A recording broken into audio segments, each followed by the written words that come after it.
সূরা আল মায়েদা। রহমান রহিম আল্লাহ তাআলার নামে। হে ঈমানদার বান্দারা, তোমরা যারা ঈমান এনেছ, তোমরা ওয়াদাসমূহ পূরণ করো। মনে রেখো, তোমাদের জন্য 4 পা বিশিষ্ট পোষা জন্তু হালাল করা হয়েছে, তবে সেসব জন্তু ছাড়া যা বিবরণ সহ একটু পরেই তোমাদের পড়ে শোনানো হচ্ছে। এহরাম বাঁধা অবস্থায় কিন্তু এসব হালাল জন্তু শিকার করা বৈধ মনে করো না। হ্যাঁ, আল্লাহ তাআলা যা চান সে আদেশই তিনি জারি করেন। হে ঈমানদার বান্দারা, তোমরা আল্লাহ তাআলার নিদর্শনসমূহের অসম্মান করো না। সম্মানিত মাসগুলোকেও যুদ্ধ বিগ্রহের জন্য কখনো হালাল বানিয়ে নিও না। আল্লাহর নামে উৎসর্গীকৃত জন্তুসমূহ ও যেসব জন্তুর গলায় উৎসর্গের চিহ্ন হিসেবে পট্টি বেঁধে দেওয়া হয়েছে, যারা আল্লাহর অনুগ্রহ ও সন্তুষ্টি অর্জনের লক্ষ্যে আল্লাহর পবিত্র কাবা ঘরের দিকে রওনা দিয়েছে, তাদের তোমরা অসম্মান করো না। তোমরা যখন এহরাম মুক্ত হবে তখন তোমরা শিকার করতে পারো। বিশেষ কোন একটি সম্প্রদায়ের বিদ্বেষ এমন বিদ্বেষ যার কারণে তারা তোমাদের আল্লাহ তাআলার পবিত্র মসজিদে আসার পথ বন্ধ করে দিয়েছিল, যেন তোমাদের কোন রকম সীমা লঙ্ঘন করতে প্ররোচিত না করে। তোমরা শুধু নেক কাজ ও তাকওয়ার ব্যাপারেই একে অপরের সহযোগিতা করো। পাপ ও বাড়াবাড়ির কাজে কখনো একে অপরের সহযোগিতা করো না। সর্বাবস্থায় আল্লাহ তাআলাকে ভয় করো, কেননা আল্লাহ তাআলা পাপের দণ্ডদানের ব্যাপারে অত্যন্ত কঠোর। মৃত জন্তু, রক্ত, শুয়োরের গোশত ও যে জন্তু আল্লাহ তাআলা ছাড়া অন্য কারো নামে জবাই কিংবা উৎসর্গ করা হয়েছে তা সবই তোমাদের উপর হারাম করা হয়েছে। শ্বাসরুদ্ধ হয়ে মরা, আঘাত খেয়ে মরা, উপর থেকে পড়ে মরা, শিঙের আঘাতে মরা, হিংস্র জন্তুর খাওয়া জন্তুও তোমাদের জন্য হারাম। তবে তোমরা তা যদি জীবিত অবস্থায় পেয়ে জবাই করে থাকো তাহলে তা হারাম নয়। পূজার বেদিতে বলি দেওয়া জন্তুও হারাম। লটারি কিংবা জুয়ার তীর নিক্ষেপ করে ভাগ্য নির্ণয় করা হারাম। এর সবকটাই হচ্ছে বড় বড় গুনার কাজ। আজ কাফেররা তোমাদের দিন নির্মূল করা সম্পর্কে হতাশ হয়ে পড়েছে, সুতরাং তোমরা তাদের ভয় করো না, বরং আমাকেই ভয় করো। আজ আমি তোমাদের জন্য তোমাদের দিন পরিপূর্ণ করে দিলাম, আর তোমাদের উপর আমার প্রতিশ্রুত নিয়ামতও আমি পূর্ণ করে দিলাম। তোমাদের জন্য জীবনের ব্যবস্থা হিসেবে আমি ইসলামকেই মনোনীত করলাম। হারামের ব্যাপারে মনে রেখো, যদি কোনো ব্যক্তি ক্ষুধা তাড়নায় হারাম খেতে বাধ্য হয় কিন্তু ইচ্ছা করে সে কোনো পাপের দিকে ঝুঁকে পড়তে না চায়, তার ব্যাপারটা আলাদা। অবশ্যই আল্লাহ তাআলা ক্ষমাশীল ও পরম দয়ালু। তারা তোমার কাছ থেকে জানতে চাইবে কোন কোন জিনিস তাদের জন্য হালাল করা হয়েছে। তুমি তাদের বলো, সব ধরনের পাকসাপ বস্তুই তোমাদের জন্য হালাল করা হয়েছে, এবং সেসব শিকারী জন্তু ও পাখির ধরে আনা জন্তু ও পাখিও তোমরা খাও, যাদের তোমরা শিকার করার নিয়ম শিক্ষা দিয়েছ, যেভাবে আল্লাহ তাআলা তোমাদের শিক্ষা দিয়েছিলেন। তবে এর উপর অবশ্যই আল্লাহ তাআলার নাম নেবে। তোমরা আল্লাহ তাআলাকে ভয় করো, আল্লাহ তাআলা দ্রুত হিসাব গ্রহণকারী। আজ তোমাদের জন্য যাবতীয় পাক জিনিস হালাল করা হলো। যাদের উপর আল্লাহর কিতাব নাজিল করা হয়েছে তাদের খাবারও তোমাদের জন্য হালাল, আবার তোমাদের খাদ্যদ্রব্যও তাদের জন্য হালাল। চরিত্রের সংরক্ষিত দুর্গে অবস্থানকারী মোমেন নারী ও তোমাদের আগে যাদের কিতাব দেওয়া হয়েছিল, যখন তোমরা তাদের মোহরানা আদায় করে দেবে, সেসব আহলে কিতাব সতী সাধ্বী নারীরাও তখন তোমাদের জন্য হালাল হয়ে যাবে। তোমরা থাকবে চরিত্রের রক্ষক হয়ে, কামনা চরিতার্থ করে কিংবা গোপন অভিসারী উপপত্নী বানিয়ে নয়। যে কেউই ঈমান অস্বীকার করবে তার জীবনের সব কর্মই নিষ্ফল হয়ে যাবে, এবং শেষ বিচারের দিনে সে হবে চরমভাবে ক্ষতিগ্রস্তদের একজন। হে ঈমানদার ব্যক্তিরা, তোমরা যখন নামাজের জন্য দাঁড়াবে, তোমরা তোমাদের পুরো মুখমণ্ডল ও কনুই পর্যন্ত তোমাদের হাত দুটো ধুয়ে নেবে। অতঃপর তোমাদের মাথা মাসেহ করবে এবং পা দুটো গোড়ালি পর্যন্ত ধুয়ে নেবে। কখনো যদি এমন বেশি নাপাক হয়ে যাও যাতে গোসল করা ফরজ হয়ে যায়, তাহলে গোসল করে ভালোভাবে পবিত্র হয়ে নেবে। যদি তোমরা অসুস্থ হয়ে পড়ো কিংবা তোমরা যদি সফরে থাকো, অথবা তোমাদের কেউ যদি মলমূত্র ত্যাগ করে আসে, অথবা যদি নারী সম্ভোগ করে থাকো, তাহলে পানি দিয়ে পবিত্রতা অর্জন করো। আর যদি পানি না পাও তাহলে পবিত্র মাটি দিয়ে তায়াম্মুম করে নাও। আর তায়াম্মুমের নিয়ম হচ্ছে, সেই পবিত্র মাটি দিয়ে তোমরা তোমাদের মুখমণ্ডল ও হাত মাসেহ করে নেবে। মূলত আল্লাহ তাআলা কখনো পরিষ্কার পরিচ্ছন্নতার ব্যাপারে তোমাদের কষ্ট দিতে চান না, বরং তিনি চান তোমাদের পাক সাফ করে দিতে, এবং এভাবেই তিনি তোমাদের উপর তার নিয়ামতসমূহ পূর্ণ করে দিতে চান, যাতে করে তোমরা তার কৃতজ্ঞতা আদায় করতে পারো। তোমাদের উপর আল্লাহ তাআলার নিয়ামতসমূহ তোমরা স্মরণ করো এবং তোমাদের কাছ থেকে যে পাকা প্রতিশ্রুতি তিনি গ্রহণ করেছিলেন সে কথাও ভুলে যেও না। যখন তোমরা তার সাথে অঙ্গীকার করে বলেছিলে, হে আমাদের মালিক, আমরা তোমার কথা শুনলাম এবং তা মেনে নিলাম। তোমরা আল্লাহ তাআলাকে ভয় করো। অবশ্যই আল্লাহ তাআলা তোমাদের অন্তরে যা কিছু আছে সে সম্পর্কে সম্যক অবগত আছেন। হে ঈমানদার লোকেরা, তোমরা আল্লাহর জন্য সত্য ও ন্যায়ের উপর সাক্ষী হয়ে অবিচলভাবে দাঁড়িয়ে থেকো। মনে রাখবে, বিশেষ কোন সম্প্রদায়ের দুশমনী যেন তোমাদের এমনভাবে প্ররোচিত না করে এর ফলে তোমরা ন্যায় ও ইনসাফের পথ থেকে সরে আসবে। তোমরা ইনসাফ করো, কারণ এই কাজটি আল্লাহ তাআলাকে ভয় করে চলার অধিক নিকটতর। তোমরা আল্লাহ তাআলাকে ভয় করো। অবশ্যই আল্লাহ তাআলা তোমাদের কর্মকাণ্ড সম্পর্কে পূর্ণাঙ্গ ওয়াকিবহাল রয়েছেন। যারা ঈমান আনে এবং নেক কাজ করে, আল্লাহ তাআলা তাদের সবাইকে এই বলে প্রতিশ্রুতি দিয়েছেন যে তাদের জন্য তার কাছে বিশেষ ক্ষমা ও মহা পুরস্কার রয়েছে। অপরদিকে যারা কুফরি করছে এবং আমার আয়াতসমূহকে অস্বীকার করেছে, তারা সবাই হচ্ছে জাহান্নামের অধিবাসী। হে ঈমানদার ব্যক্তিরা, তোমাদের উপর আল্লাহর নিয়ামত স্মরণ করো, যখন একটি জনগোষ্ঠী তোমাদের বিরুদ্ধে হাত ওঠাতে উদ্যত হয়েছিল, তখন আল্লাহ তাআলা তাদের সে হাত তোমাদের উপর আক্রমণ করা থেকে সংযত করে দিলেন। অতঃপর তোমরা আল্লাহ তাআলাকে ভয় করো। মোমেনদের তো আল্লাহ তাআলার উপরই ভরসা করা উচিত। আল্লাহ তাআলা বনী ইসরাইলদের কাছ থেকে আনুগত্যের অঙ্গীকার গ্রহণ করলেন। অতঃপর আমি এ কাজের জন্য তাদের মধ্যে থেকে 12 জন সর্দার নিযুক্ত করলাম। আল্লাহ তাআলা তাদের বললেন, অবশ্যই আমি তোমাদের সাথে আছি। তোমরা যদি নামাজ প্রতিষ্ঠা করো, যাকাত আদায় করো, আমার রাসূলদের উপর ঈমান আনো এবং দ্বীনের কাজে যদি তোমরা তাদের সাহায্য সহযোগিতা করো, সর্বোপরি আল্লাহ তাআলাকে তোমরা যদি উত্তম ঋণ প্রদান করো, তাহলে অবশ্যই আমি তোমাদের গুনাহসমূহ মোচন করে দেব এবং তোমাদের আমি এমন এক জান্নাতে প্রবেশ করাবো যার তলদেশ দিয়ে ঝর্ণাধারা প্রবাহিত হয়। এরপর যদি কোনো ব্যক্তি আল্লাহকে অস্বীকার করে, তাহলে সে সরল পথ থেকে বিচ্যুত হয়ে পড়বে। অতঃপর তাদের সেই অঙ্গীকার ভঙ্গ করার কারণে আমি তাদের উপর অভিশাপ নাজিল করেছি এবং তাদের হৃদয় কঠিন করে দিয়েছি। তাদের চরিত্রই ছিল তারা আল্লাহর কালামকে তার নির্দিষ্ট অর্থ থেকে সরিয়ে নিয়ে বিকৃত করে দিত। হেদায়েতের যা কিছু তাদের শিক্ষা দেয়া হয়েছিল তার অধিকাংশ কথাই তারা ভুলে গেল। প্রতিনিয়ত তুমি তাদের দেখতে পাবে, তাদের সামান্য একটি অংশ ছাড়া অধিকাংশ মানুষই আল্লাহর সাথে বিশ্বাসঘাতকতা করে চলেছে। অতএব তুমি তাদের ক্ষমা করে দাও। যথাসম্ভব তুমি তাদের সংস্রব এড়িয়ে চলো। অবশ্যই আল্লাহ তাআলা কল্যাণকামী মানুষদের ভালোবাসেন। আমি তো তাদের কাছ থেকেও আনুগত্যের অঙ্গীকার গ্রহণ করেছিলাম, যারা বলে আমরা খ্রিস্টান সম্প্রদায়ের লোক। অতঃপর এরাও সে অঙ্গীকার সম্পর্কিত অধিকাংশ কথা ভুলে গেল, যা তাদের স্মরণ করানো হয়েছিল। সুতরাং আমিও তাদের পরস্পরের মধ্যে কিয়ামত পর্যন্ত এক স্থায়ী শত্রুতা ও বিদ্বেষের বীজ বপন করে দিলাম। অচিরেই আল্লাহ তাআলা তাদের বলে দেবেন দুনিয়ার জীবনে তারা যা কিছু উদ্ভাবন করত। হে আহলে কিতাবরা, তোমাদের কাছে আমার পক্ষ থেকে রাসূল এসেছে। আগের কিতাবে যা কিছু তোমরা এতদিন গোপন করে রেখেছিলে তার বহু কিছুই সে তোমাদের বলে দিচ্ছে, আবার অনেক কিছু সে এড়িয়েও যাচ্ছে। তোমাদের কাছে এখন তো আল্লাহর পক্ষ থেকে আলোকবর্তিকা এবং সুস্পষ্ট কিতাব এসে হাজির হয়েছে।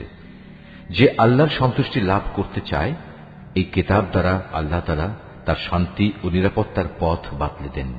অতঃপর তিনি তার অনুমতিক্রমে তাদের জাহেলিয়াতের অন্ধকার থেকে ঈমানের আলোতে বের করে আনেন, আর এভাবেই তাদের তিনি সঠিক পথে পরিচালিত করেন।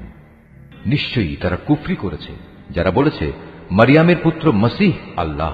হে মুহাম্মদ, তুমি তাদের বলো, আল্লাহ তাআলা যদি মারিয়াম পুত্র মসীহ, তার মা ও গোটা বিশ্ব চরাচরে যা কিছু আছে সবকিছু ধ্বংস করে দিতে চান, এমন কে আছে যে আল্লাহ তাআলার কাছ থেকে এদের রক্ষা করতে পারে? এই আকাশমালা, ভূমণ্ডল ও এর মধ্যবর্তী স্থানে যা কিছু আছে তার সার্বভৌমত্ব এককভাবে আল্লাহ তাআলার জন্যই নির্দিষ্ট। তিনি যা ইচ্ছা তাই সৃষ্টি করেন।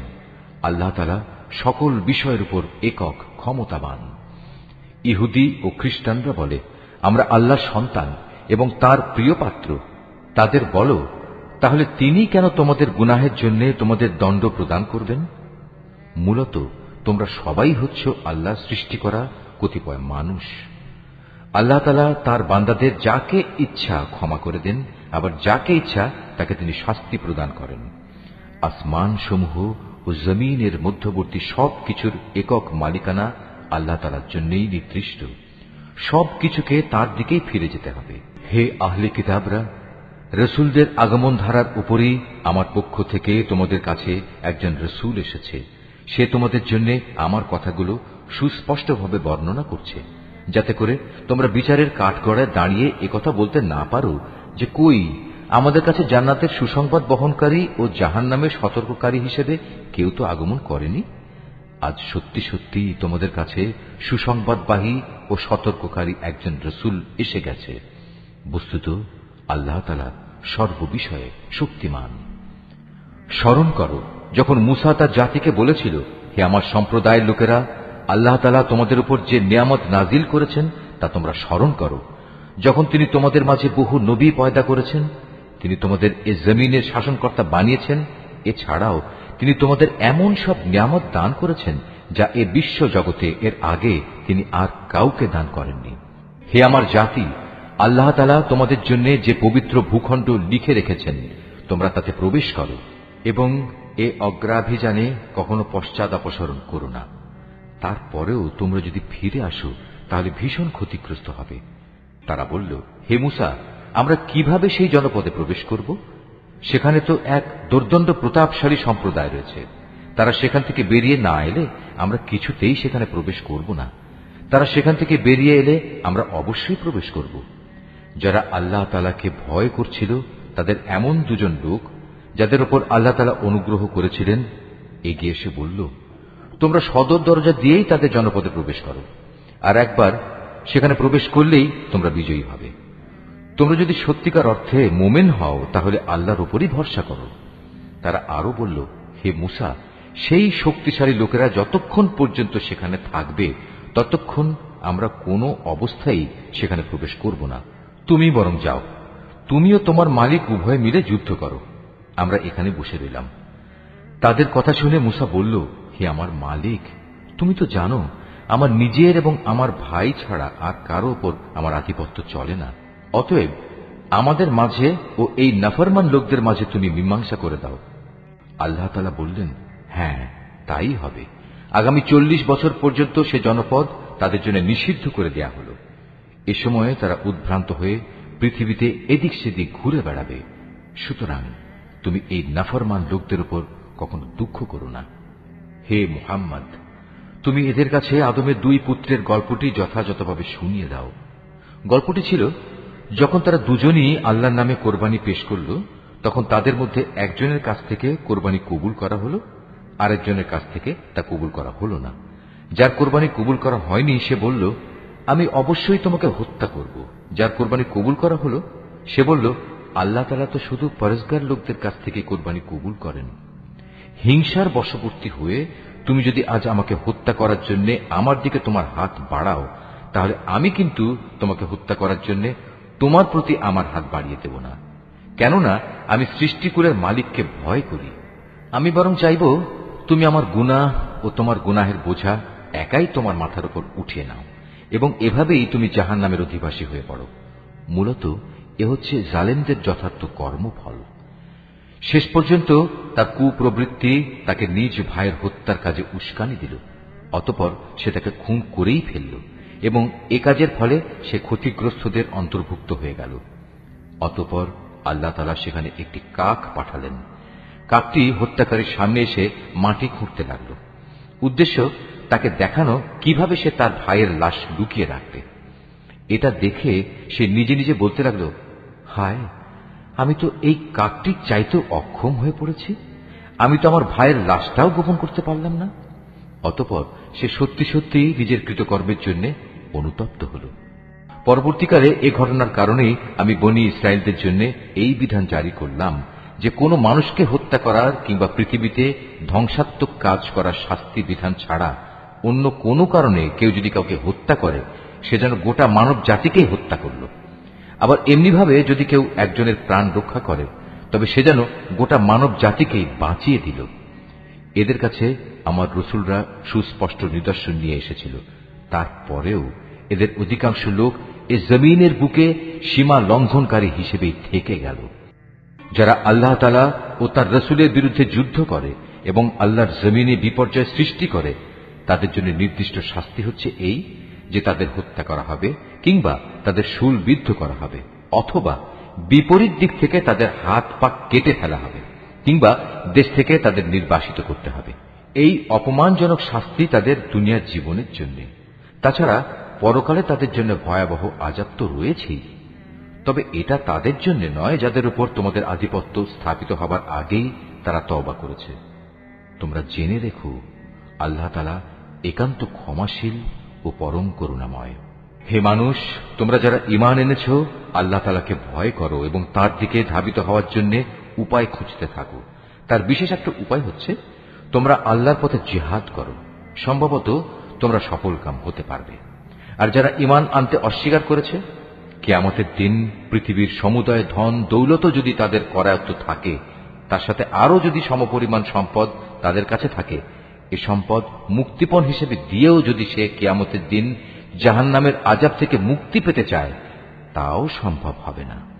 তার কাছ থেকে এর কিছুই সেদিন গ্রহণ করা হবে না। তাদের জন্য সেদিন কঠোর আযাব নির্ধারিত থাকবে। তারা সেদিন দোজখের আযাব থেকে বেরিয়ে আসতে চাইবে, কিন্তু কোনো অবস্থায় তারা সেখান থেকে বেরিয়ে আসতে পারবে না। তাদের জন্য স্থায়ী আযাব নির্দিষ্ট হয়ে আছে।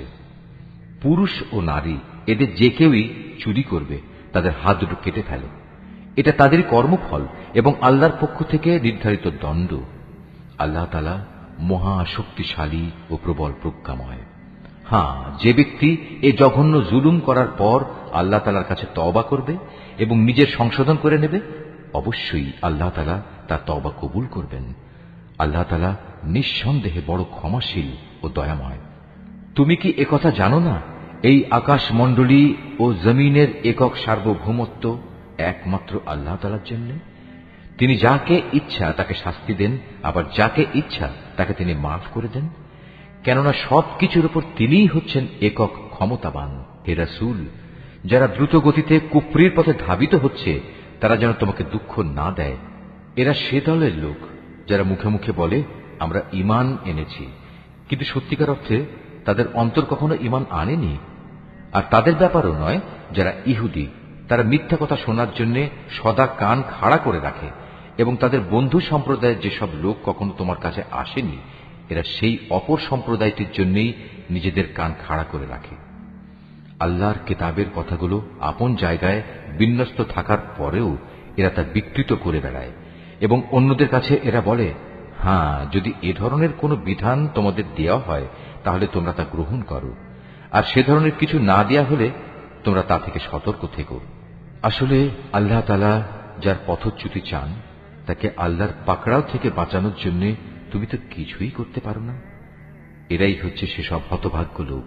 আল্লাহ তাআলা কখনো যাদের অন্তরগুলোকে পাক সাফ করার ইরাদা পোষণ করেন না, তাদের জন্য পৃথিবীতে যেমনি রয়েছে অপমান ও লাঞ্ছনা, পরকালেও তেমনি তাদের জন্য অপেক্ষা করছে ভয়াবহ আযাব।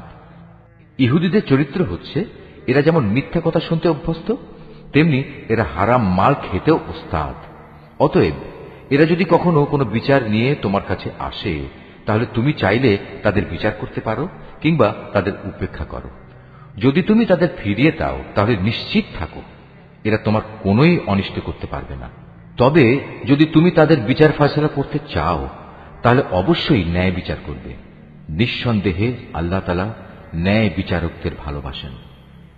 এসব লোক কিভাবে তোমার কাছে বিচারের ভার নিয়ে হাজির হবে, যখন তাদের নিজেদের কাছেই আল্লাহর পাঠানো তাওরাত মজুদ রয়েছে? তাতেও তো বিচার আচার সংক্রান্ত আল্লাহর বিধান আছে। তুমি যা কিছুই করো না কেন, একটু পরেই তারা তোমার কাছ থেকে মুখ ফিরিয়ে নেবে। এরা আসলে ঈমানদারই নয়। নিঃসন্দেহে আমি মুসার কাছে তাওরাত নাজিল করেছি, তাতে তাদের জন্য পথ নির্দেশ ও আলোকবর্তিকা বর্তমান ছিল।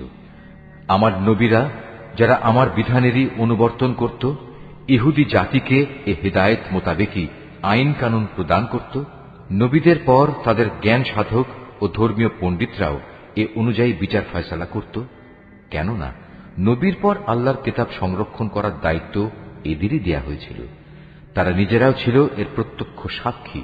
সুতরাং তোমরা মানুষদের ভয় না করে একান্তভাবে আমাকেই ভয় করো, আর আমার আয়াতসমূহ সামান্য মূল্যে বিক্রি করে দিও না। যারা আল্লাহর নাজিল করা আইন অনুযায়ী বিচার ফয়সালা করে না, তারাই হচ্ছে কাফের। তাওরাতে আমি তাদের জন্য বিধান নাজিল করেছিলাম যে তাদের জানের বদলে জান, চোখের বদলে চোখ, নাকের বদলে নাক, কানের বদলে কান, দাঁতের বদলে দাঁত। শাস্তি প্রয়োগের সময় এই শারীরিক জখমটাই কিন্তু আসল দণ্ড বলে বিবেচিত হয়। অবশ্য বাদীপক্ষের কেউ যদি এই দণ্ড মাফ করে দিতে চায়, তাহলে তা তার নিজের গুনাহ খাতার জন্য কাফারা হিসেবে গণ্য হবে। আর যারাই আল্লাহ নাজিল করা বিধান অনুযায়ী বিচার ফয়সালা করবে না, তারা হচ্ছে জালেম। এ ক্রমধারায় অতঃপর আমি মরিয়ম পুত্র ঈসাকে পাঠিয়েছি। সে সময় আগে থেকে তাওরাতে যা কিছু অবশিষ্ট ছিল সে ছিল তার সত্যতা স্বীকারকারী, আর আমি তাকে ইনজিল দান করেছি, তাতে ছিল হেদায়েত ও নূর। তখন তাওরাতে যা কিছু তার কাছে বর্তমান ছিল, ইনজিল কিতাব তার সত্যতা স্বীকার করেছে। তদুপরি তাতে আল্লাহভীরু লোকদের জন্য পথ নির্দেশ ও উপদেশ মজুদ ছিল। ইনজিলের অনুসারীদের উচিত এর ভেতর আল্লাহ তাআলা যা কিছু নাজিল করেছেন তার ভিত্তিতে বিচার ফয়সালা করা। কেননা যারাই আল্লাহর নাজিল করা আইনের ভিত্তিতে বিচার করবে না, তারাই ফাসেক। হে মুহাম্মদ, আমি তোমার প্রতি সত্য দিন সহ এ কিতাব নাজিল করেছি। আগের কিতাবসমূহের যা কিছু অবিকৃত অবস্থায় তার সামনে মজুদ রয়েছে, এ কিতাব তার সত্যতা স্বীকার করে। শুধু তাই নয়, এ কিতাব সেসব বিধানের হেফাজতকারীও বটে। সুতরাং আল্লাহ তাআলা যেসব বিধি বিধান নাজিল করেছেন তার ভিত্তিতেই তুমি বিচার ফয়সালা করো। আর এ বিচারের সময় তোমার নিজের কাছে যা সত্য দিন এসেছে তা থেকে সরে গিয়ে তাদের খেয়াল খুশির অনুসরণ করো না। আমি তোমাদের প্রতিটি সম্প্রদায়ের জন্য শরীয়ত ও কর্মপন্থা নির্ধারণ করে দিয়েছি। আল্লাহ তাআলা চাইলে তোমাদের সবাইকে একই উম্মত বানিয়ে দিতে পারতেন, বরং তিনি তোমাদের যা দিয়েছেন তার ভিত্তিতে তোমাদের যাচাই বাছাই করে নিতে চেয়েছেন। অতএব ভালো কাজে তোমরা সবাই প্রতিযোগিতা করো, কেননা আল্লাহ তাআলার দিকেই হবে তোমাদের সকলের প্রত্যাবর্তন স্থল। এখানে তোমরা যেসব বিষয় নিয়ে মতভেদ করতে, অতঃপর তিনি অবশ্যই তা তোমাদের স্পষ্ট করে বলে দেবেন। অতএব হে মুহাম্মদ, তোমার উপর আল্লাহ তাআলা যে আইন কানুন নাজিল করেছেন তুমি তারই ভিত্তিতে এদের মাঝে বিচার ফয়সালা করো, এবং কখনো তাদের খেয়াল খুশির অনুসরণ করো না, এবং তাদের ষড়যন্ত্র থেকে সতর্ক থেকো। যা কিছু আল্লাহ তাআলা তোমার উপর নাজিল করেছেন তার কোনো কোনো বিষয়ে যেন তারা কখনো তোমাকে ফিতনায় না ফেলতে পারে। অতঃপর তোমার ফয়সালায় যদি এরা মুখ ফিরিয়ে নেয়, তাহলে জেনে রেখো আল্লাহ তাআলা তাদের নিজেদেরই কোনো গুনাহের জন্য তাদের কোন রকম মুসিবতে ফেলতে চান। কেননা মানুষের মাঝে অধিকাংশই হচ্ছে অবাধ্য। তবে কি তারা পুনরায় জাহিলিয়াতের বিচার ব্যবস্থা তালাশ করছে? অথচ যারা আল্লাহতে বিশ্বাস করে তাদের কাছে আল্লাহ তাআলার চাইতে উত্তম বিচারক আর কে হতে পারে? হে ঈমানদার লোকেরা, তোমরা কখনো ইহুদি খ্রিস্টানদের নিজেদের বন্ধু হিসেবে গ্রহণ করো না, কেননা এরা নিজেরা সব সময় একে অপরের বন্ধু। তোমাদের মধ্যে কেউ যদি কখনো এদের কাউকে বন্ধু বানিয়ে নেয়, তাহলে সে তাদেরই দলভুক্ত হয়ে যাবে। আর আল্লাহ তাআলা কখনো জালেম সম্প্রদায়কে হেদায়েত দান করেন না। অতঃপর যাদের অন্তরে মুনাফিকির ব্যাধি রয়েছে তাদের তুমি দেখবে তারা বিশেষ তৎপরতার সাথে এই বলে তাদের সাথে মিলিত হচ্ছে যে আমাদের আশঙ্কা হচ্ছে কোনো বিপর্যয় এসে আমাদের উপর আপতিত হবে।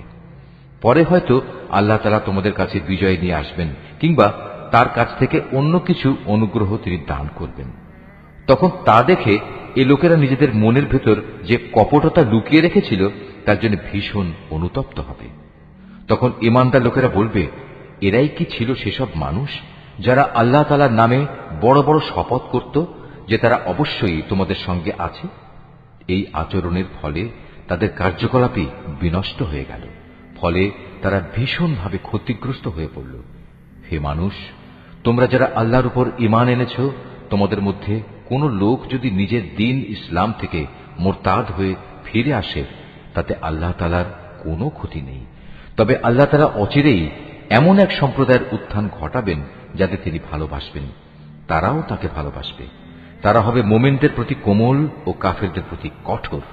তারা আল্লাহর পথে সংগ্রাম করবে, কোন নিন্দুকের নিন্দার পরোয়া তারা করবে না। মূলত এ হচ্ছে আল্লাহর একটি অনুগ্রহ, যাকে চান তাকে তিনি তা দান করেন।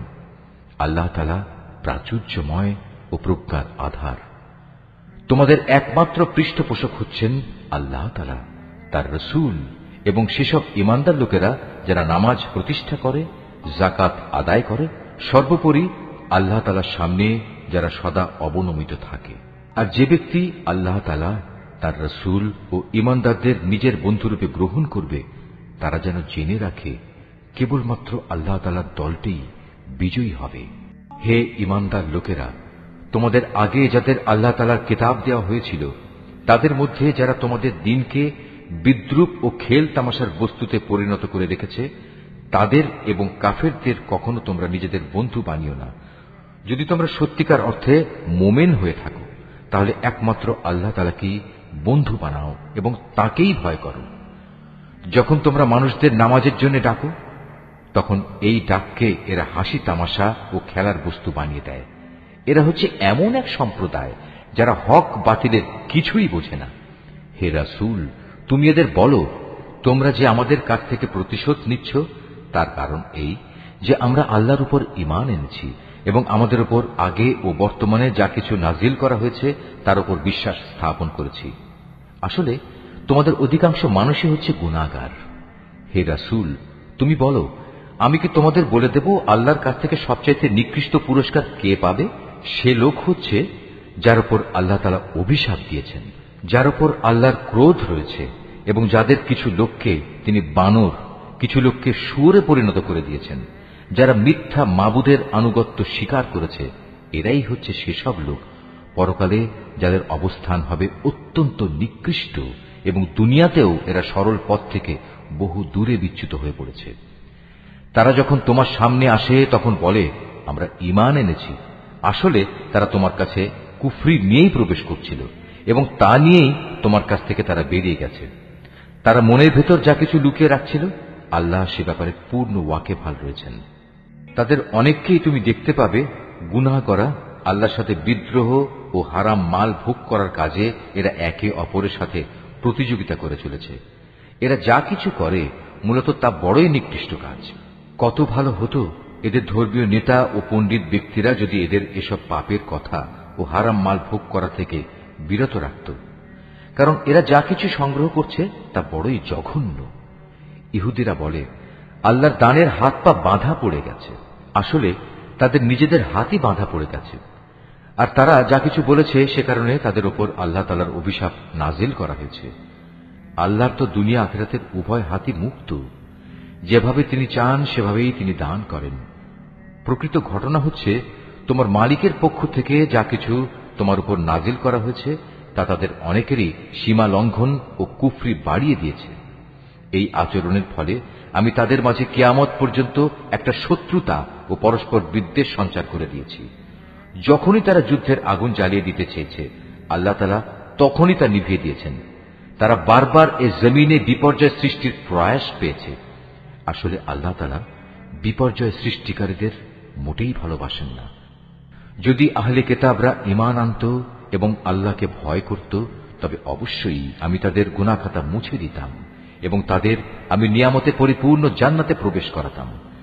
যদি তারা তাওরাত ও ইনজিল তথা তার বিধান প্রতিষ্ঠা করত, আর যা তাদের উপর তাদের মালিকের কাছ থেকে নাজিল করা হয়েছে তার উপর প্রতিষ্ঠিত থাকত, তাহলে তারা রিজিক পেত তাদের মাথার উপরের আসমান থেকে ও তাদের পায়ের নিচের জমিন থেকে।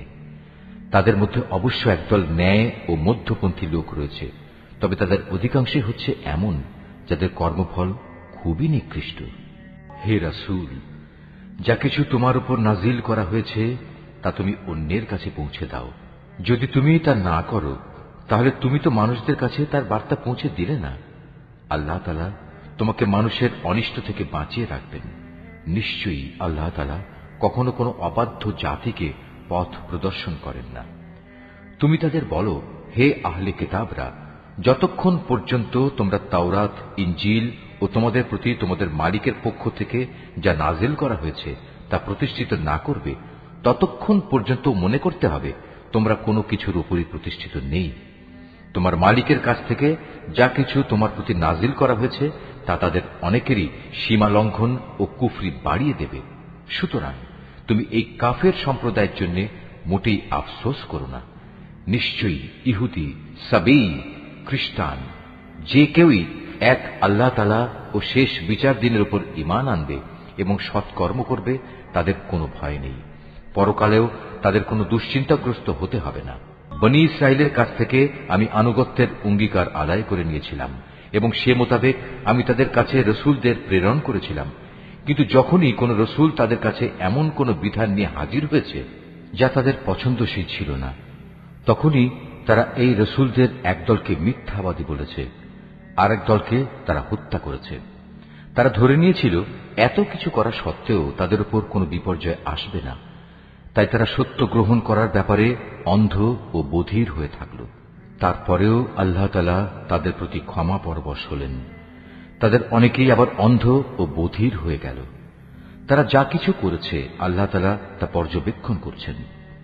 নিশ্চয়ই তারা কাফের হয়ে গেছে যারা একথা বলেছে আল্লাহ হচ্ছেন মারিয়ামের পুত্র মসীহ, অথচ মসীহ নিজেই একথা বলেছে যে হে বনী ইসরাইল, তোমরা এক আল্লাহর ইবাদত করো যিনি আমারও মালিক তোমাদেরও মালিক। মূলত যে কেউই আল্লাহর সাথে শরীক করবে আল্লাহ তাআলা তার উপর জান্নাত হারাম করে দেবেন, আর তার স্থায়ী ঠিকানা হবে জাহান্নাম। এই জালেমদের সেদিন কোনো সাহায্যকারী থাকবে না। তারাও কুফরি করেছে যারা বলেছে তিনজনের মধ্যে তৃতীয় জন হচ্ছেন আল্লাহ, অথচ এক আল্লাহ তাআলা ছাড়া আর কোনো ইলাহ নেই। তারা যদি এখনো তাদের এসব অলীক কথাবার্তা থেকে ফিরে না আসে, তবে তাদের মাঝে যারা একথা বলে কুফরি করেছে তাদের অবশ্যই কঠিন যন্ত্রণাদায়ক আযাবে পেয়ে যাবে। তারা কি আল্লাহর কাছে তওবা করবে না? কখনো কি তারা তার কাছে ক্ষমা প্রার্থনা করবে না? আল্লাহ তাআলা বড়ই ক্ষমাশীল ও দয়াময়। মারিয়াম পুত্র মসীহ তো রসুল ছাড়া কিছুই ছিল না। তার আগেও তার মতো অনেক রসুল গত হয়েছে। তার মা ছিল এক সত্যনিষ্ঠ মহিলা। তারা মা ও ছেলে উভয়ই আর দুদষ্টি মানুষের মতো করেই খাবার খেত। তুমি লক্ষ্য করে দেখো আমি কিভাবে আমার আয়াতগুলো খুলে খুলে বর্ণনা করছি। তুমি দেখো কিভাবে তারা সত্য বিমুখ হয়ে যাচ্ছে। তুমি বলো, তোমরা কি আল্লাহকে বাদ দিয়ে এমন কিছুর ইবাদত করছো যা তোমাদের কোনো ক্ষতি কিংবা উপকার কিছুই করার ক্ষমতা নেই? প্রকৃতপক্ষে আল্লাহ তাআলা সব কিছুই শোনেন এবং সবকিছুই জানেন। তুমি বলো, হে আহলে কিতাবরা, তোমরা কখনো নিজেদের দ্বীনের ব্যাপারে অন্যায় বাড়াবাড়ি করো না।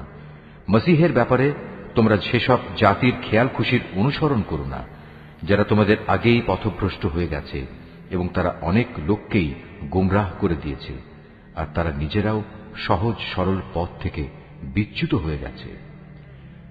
বনী ইসরায়েলদের আরো যারা মসীহের ব্যাপারে আল্লাহর এ ঘোষণা অস্বীকার করেছে তাদের উপর দাউদ ও মারিয়াম পুত্র ঈসার মুখ থেকে অভিশাপ দেওয়া হয়েছে, কেননা তারা আল্লাহর বিরুদ্ধে বিদ্রোহ করেছে এবং সীমা লঙ্ঘন করেছে। তারা যেসব গর্হিত কাজ করত তা থেকে তারা একে অপরকে বারণ করত না। তারা যা করত নিঃসন্দেহে তা ছিল নিকৃষ্ট। তুমি তাদের মাঝে এমন বহু লোককে দেখতে পাবে যারা ঈমানদারদের বদলে কাফেরদের সাথে বন্ধুত্ব করতে বেশি আগ্রহী। অবশ্য তারা নিজেরা যা কিছু অর্জন করে সামনে পাঠিয়েছে তাও অতি নিকৃষ্ট। এ কারণে আল্লাহ তাআলা তাদের উপর ক্রোধান্বিত হয়েছেন। এ লোকেরা চিরকাল আযাবেই নিমজ্জিত থাকবে। তারা যদি সত্যি আল্লাহ তাআলা, তার নবী ও তার প্রতি যা নাজিল করা হয়েছে তার প্রতি যথাযথ ঈমান আনত, তাহলে এরা কাফেরদের বন্ধু হিসেবে গ্রহণ করত না। কিন্তু তারা তো অধিকাংশই হচ্ছে গুনাহগার। অবশ্যই তোমরা ঈমানদারদের সাথে শত্রুতার ব্যাপারে ইহুদি ও মুশরিকদেরই বেশি কঠোর দেখতে পাবে। অপরদিকে মুমিনদের সাথে বন্ধুত্বের ব্যাপারে তোমরা সেসব লোককে কিছুটা নিকটতর পাবে যারা বলেছে আমরা খ্রিস্টান।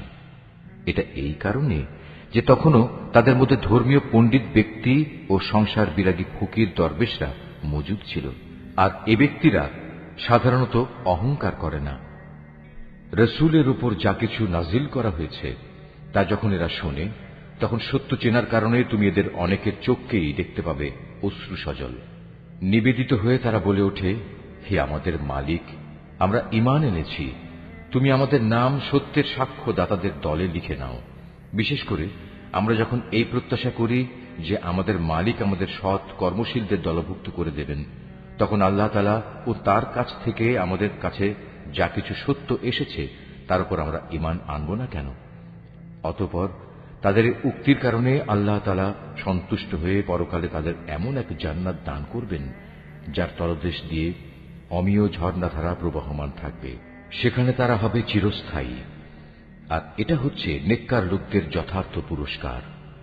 অপরদিকে যারা কুফরি করেছে এবং আমার আয়াতগুলো অস্বীকার করেছে, তাকে মিথ্যা প্রতিপন্ন করেছে, তারা সবাই হবে জাহান্নামের অধিবাসী। হে ঈমানদার ব্যক্তিরা, আল্লাহ তাআলা তোমাদের জন্য যে পবিত্র জিনিসগুলো হালাল করে দিয়েছেন, তোমরা সেগুলো নিজেদের জন্য হারাম করে নিও না, আর কখনো হারামের সীমা লঙ্ঘন করো না। অবশ্যই আল্লাহ তাআলা সীমা লঙ্ঘনকারীদের অপছন্দ করেন। আল্লাহ তাআলা তোমাদের যে হালাল ও পবিত্র রিজিক দান করেছেন, তোমরা তা খাও এবং এ ব্যাপারে সে আল্লাহ তাআলার সীমারেখাকে ভয় করো যার উপর তোমরা ঈমান এনেছ। আল্লাহ তাআলা তোমাদের অর্থহীন শপথের জন্য তোমাদের পাকড়াও করবেন না, কিন্তু যে শপথ তোমরা জেনে বুঝে করো তার ব্যাপারে আল্লাহ তাআলা অবশ্যই তোমাদের পাকড়াও করবেন। এবং তার কাফফারা হচ্ছে 10 জন গরিব মিসকিনকে মধ্যম মানের খাবার খাওয়ানো, যা তোমরা সচরাচর নিজেদের পরিবার পরিজনদের খাইয়ে থাকো, কিংবা 10 জন মিসকিনকে পোশাক দান করা, অথবা একজন ক্রীতদাস মুক্ত করে দেয়া। যে ব্যক্তি এর কোনোটাই পাবে না তার জন্য কাফফারা হচ্ছে 3 দিন রোজা রাখা। শপথ ভাঙলে তোমাদের শপথ ভাঙার এ হচ্ছে কাফফারা। অতএব তোমরা তোমাদের শপথসমূহ রক্ষা করো। আল্লাহ তাআলা এভাবেই তাঁর আয়াতসমূহ তোমাদের কাছে বিশদভাবে বর্ণনা করেন, যাতে করে তোমরা কৃতজ্ঞতা জ্ঞাপন করতে পারো। হে মানুষ, তোমরা যারা ঈমান এনেছ, তোমরা জেনে রেখো, মদ, জুয়া, পূজার বেদী ও ভাগ্য নির্ণায়ক স্বর হচ্ছে ঘৃণিত শয়তানের কাজ। অতএব তোমরা তা সম্পূর্ণরূপে বর্জন করো। শয়তান এই মদ ও জুয়ার দ্বারা তোমাদের মাঝে শত্রুতা ও বিদ্বেষ সৃষ্টি করে দিতে চায়, এবং এভাবে এ চক্করে ফেলে সে তোমাদের আল্লাহ তাআলা স্মরণ ও নামাজ থেকে দূরে সরিয়ে রাখবে। তোমরা কি এ কাজ থেকে ফিরে আসবে না? তোমরা সর্ববিষয়ে আল্লাহর আনুগত্য করো তার রাসূলের। মদ ও জুয়ার ব্যাপারে সতর্ক থেকো। আর তোমরা যদি রাসূলের নির্দেশনা থেকে মুখ ফিরিয়ে নাও, তাহলে জেনে রাখো, আমার রাসূলের দায়িত্ব হচ্ছে সুস্পষ্টভাবে আমার কথাগুলো পৌঁছে দেয়া। যারা ঈমান এনেছে এবং নেক কাজ করেছে, এই নিষেধাজ্ঞা জারির আগে তারা যা কিছু খেয়েছে তার জন্য তাদের উপর কোনোই গুনাহ নেই।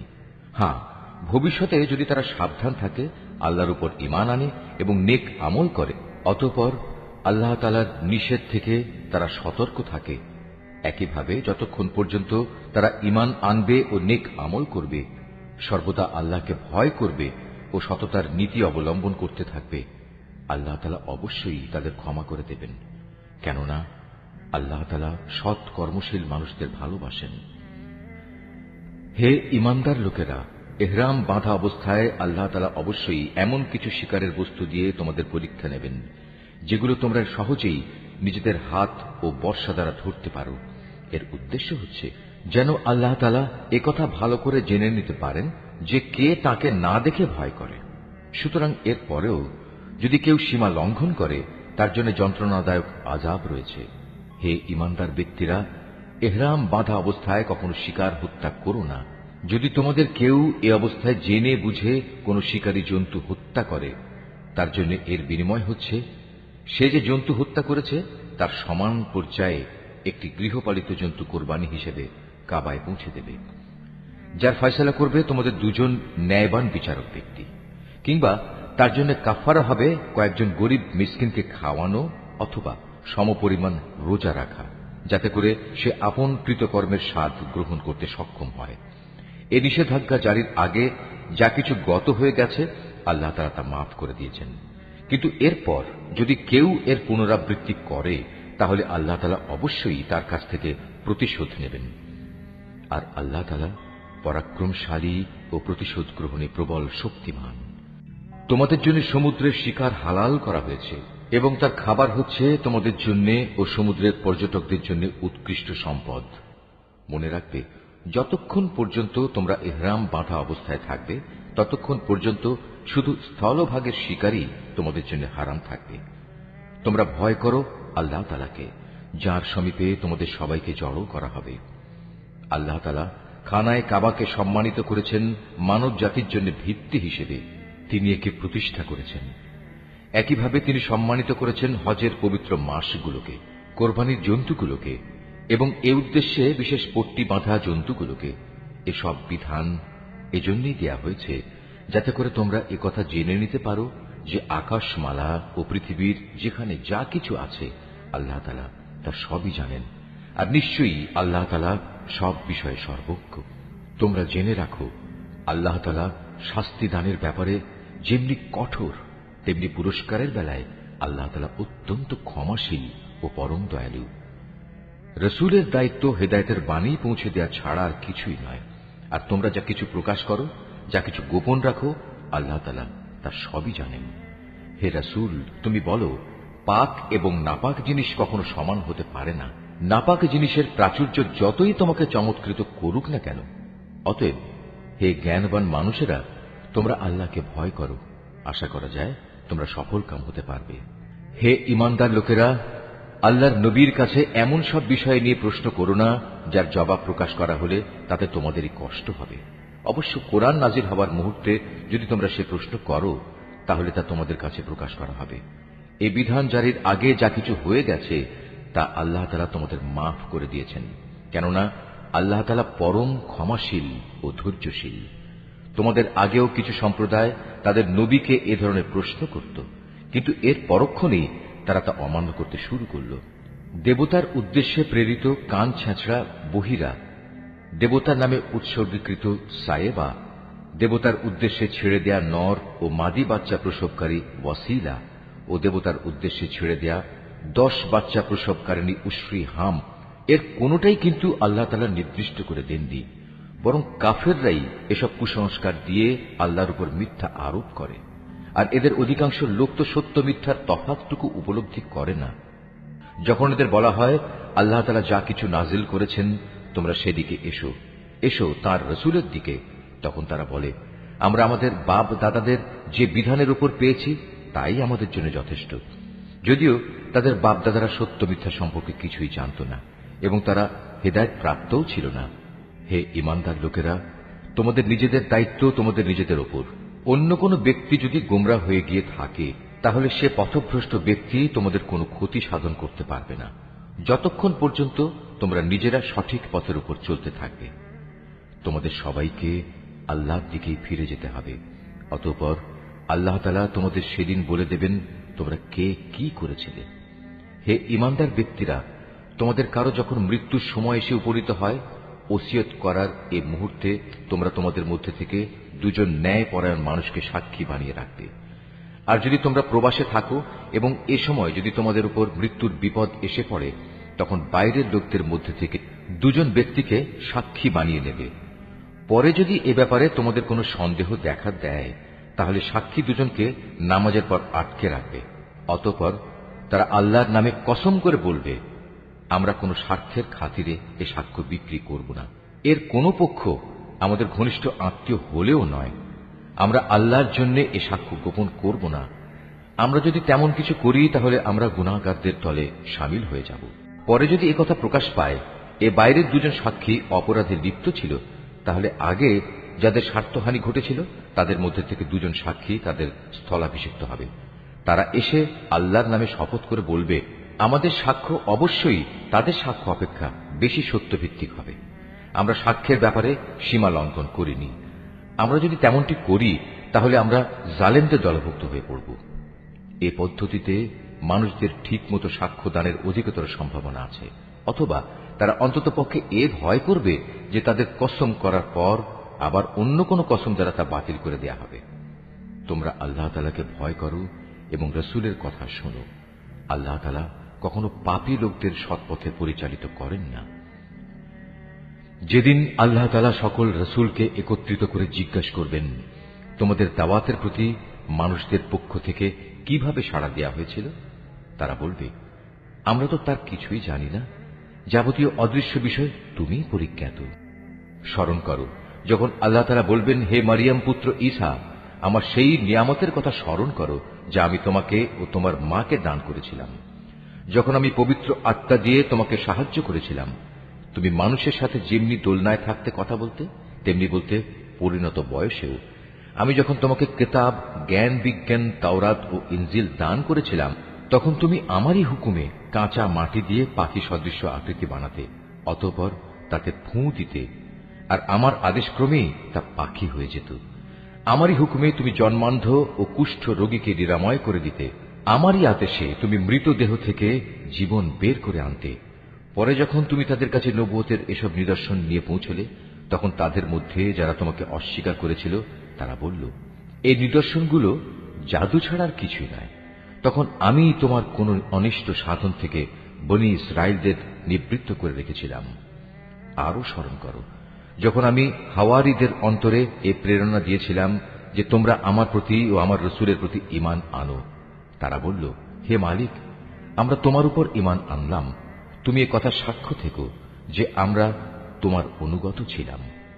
অতঃপর যখন এই হাওয়ারীদের দল বলল, হে মারিয়াম পুত্র ঈসা, তোমার মালিক কি আসমান থেকে খাবার সজ্জিত একটি টেবিল আমাদের জন্য পাঠাতে পারেন না? ঈসা জবাব দিল, সত্যি যদি তোমরা মোমেন হয়ে থাকো, তাহলে কোনো অহেতুক দাবি পেশ করার ব্যাপারে তোমরা আল্লাহ তাআলাকে ভয় করো। তারা বলল, আমরা শুধু এটুকুই চাই যে আল্লাহর পাঠানো সেই টেবিল থেকে কিছু খাবার খেতে, এতে আমাদের মন পরিতৃপ্ত হয়ে যাবে। তাছাড়া এতে করে আমরা এও জানতে পারব তুমি আমাদের কাছে সঠিক কথা বলেছ। আমরা নিজেরাই সত্যের পক্ষে সাক্ষী হয়ে থাকতে চাই। মারিয়াম পুত্র ঈসা আল্লাহর দরবারে বলল, হে আল্লাহ, হে আমাদের মালিক, তুমি আমাদের জন্য আসমান থেকে খাবার সজ্জিত একটি টেবিল পাঠাও। এ হবে আমাদের জন্য, আমাদের পূর্ববর্তী ও আমাদের পরবর্তীদের জন্য তোমার কাছ থেকে পাঠানো একটি আনন্দ উৎসব। সর্বোপরি এটা হবে তোমার কুদরতের নিদর্শন। তুমি আমাদের রিজিক দাও, কেননা তুমি হচ্ছ উত্তম রিজিক দাতা। আল্লাহ তাআলা বললেন, হ্যাঁ, আমি তোমাদের কাছে তা অচিরেই পাঠাচ্ছি। তবে এর পরেও যদি তোমাদের কেউ আমার ক্ষমতা অস্বীকার করে, তাহলে তাকে আমি এমন কঠিন শাস্তি দেব যা আমি সৃষ্টিকুলের কাউকেই আর দেব না। যখন আল্লাহ তাআলা বলবেন, হে মারিয়াম পুত্র ঈসা, তুমি কি কখনো তোমার লোকদের একথা বলেছিলে যে তোমরা আল্লাহকে বাদ দিয়ে আমাকে ও আমার মাকে ইলাহ বানিয়ে নাও? এ কথার উত্তরে সে বলবে, হে আল্লাহ, সমগ্র পবিত্রতা তোমার জন্য। এমন কোন কথা আমার পক্ষে শোভা পেত না যে কথা বলার আমার কোনো অধিকারই ছিল না। যদি আমি তাদের এমন কোনো কথা বলতামই, তাহলে তুমি তো অবশ্যই তা জানতে। নিশ্চয়ই তুমি তা জানো আমার মনে যা কিছু আছে, কিন্তু আমি তো জানি না তোমার মনে কি আছে। যাবতীয় গোপন বিষয় অবশ্যই তুমি সম্যক জ্ঞাত আছো। তুমি আমাকে যা কিছু বলতে হুকুম করেছ, আমি তো তাদের তাছাড়া অন্য কিছুই বলিনি। আর সে কথা ছিল, তোমরা শুধু আল্লাহ তাআলার ইবাদত করো, যিনি আমার মালিক, তোমাদেরও মালিক। আমি যতদিন তাদের মধ্যে ছিলাম, ততদিন তো আমি নিজেই তাদের কার্যকলাপের সাক্ষী ছিলাম। কিন্তু যখন তুমি আমাকে তুলে নিলে, তখন তুমিই ছিলে তাদের উপর একক নেকাহবান। যাবতীয় ক্রিয়াকর্মের তুমিই ছিলে একক খবরদার। আজ তাদের অপরাধের জন্য তুমি যদি তাদের শাস্তি দাও, দিতে পারো, কারণ তারা তো তোমারই বান্দা। আর তুমি যদি তাদের ক্ষমা করে দাও, তাও তোমার মর্জি। তুমিই হচ্ছ বিপুল ক্ষমতাশালী, প্রজ্ঞাময়। আল্লাহ তাআলা বলবেন, হ্যাঁ, এ হচ্ছে সেদিন যেদিন সত্যাশ্রয়ী ব্যক্তিরা তাদের সততার জন্য প্রচুর কল্যাণ লাভ করবে। আর সে কল্যাণ হচ্ছে তাদের জন্য এমন সুরম্য জান্নাতের ব্যবস্থা করে রাখা হয়েছে, যার তলদেশ দিয়ে অমীয় ঝর্ণাধারা প্রবাহিত থাকবে। সেখানে তারা চিরদিন থাকবে। আল্লাহ তাআলা তাদের উপর সন্তুষ্ট থাকবেন এবং তারাও আল্লাহর উপর সন্তুষ্ট থাকবে। বস্তুত এ হচ্ছে এক মহা সাফল্য। আকাশমালা ও জমিন এবং এর মধ্যবর্তী সমগ্র সৃষ্টি লোকের বাদশাহিত আল্লাহর জন্যই, এবং তিনি সবকিছুর উপর শক্তিমান।